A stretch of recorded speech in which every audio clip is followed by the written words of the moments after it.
I think St. Stephen's is all about community, really. It's a place to gather, it's a place to celebrate tradition, both in language and culture, but also in Cleveland and Cleveland's history. And one of the things that attracted my family to this church is the fact German immigrants built it, and you can still see their handiwork all over.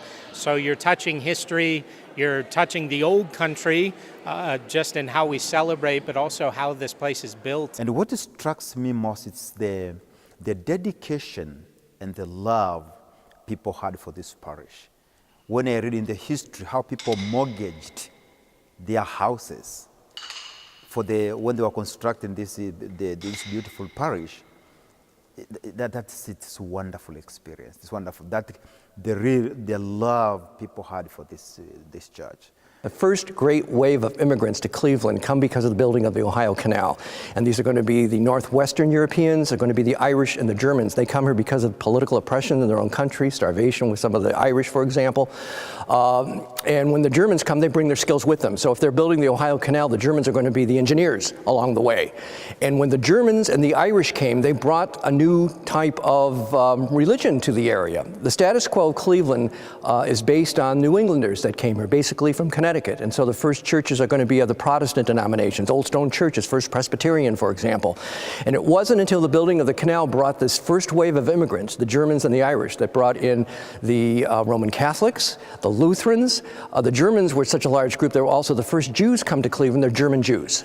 So all those denominations come because of the Germans, but it was so large that at one point the Cleveland Public School they were working with the Germans to teach in German as well as in English in the Cleveland Public Schools. The things that strike you about the church mostly are probably the windows and the wood carving, the most outstanding features. And most people find it rather impressive.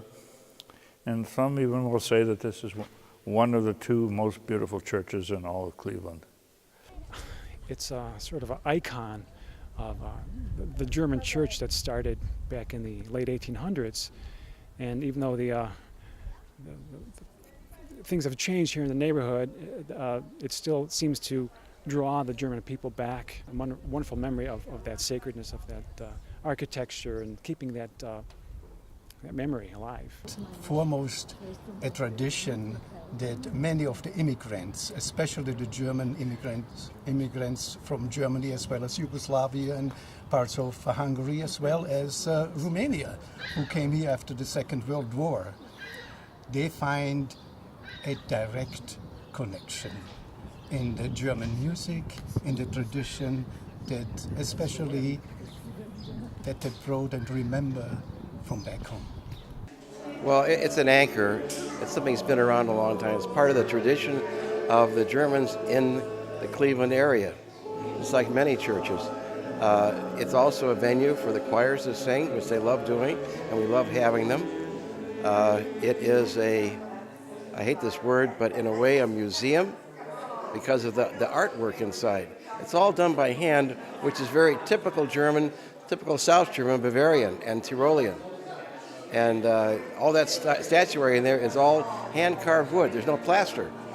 Now, the beauty of the church can be seen as an important contribution to worship. The church helps people to worship because of the beauty. God is all beauty, and a beautiful church helps us to lift up our minds and hearts to God. So, I think the building has served a purpose for many years of helping people to pray. We really would like to see the church stay on for generations. It's such a beautiful treasure, not just as a source of help for the neighborhood, but also as a cultural memento of the early immigrants who came here and built it. So we'd like to do what we can to help keep it going. It's a touch point. It's a base where we still have a reach back to the past. So the history that's here, that's came and we are after it. So we all have a place to go back to. And it's always wonderful to come back here and again be able to say there is something that reaches back into our ancestry.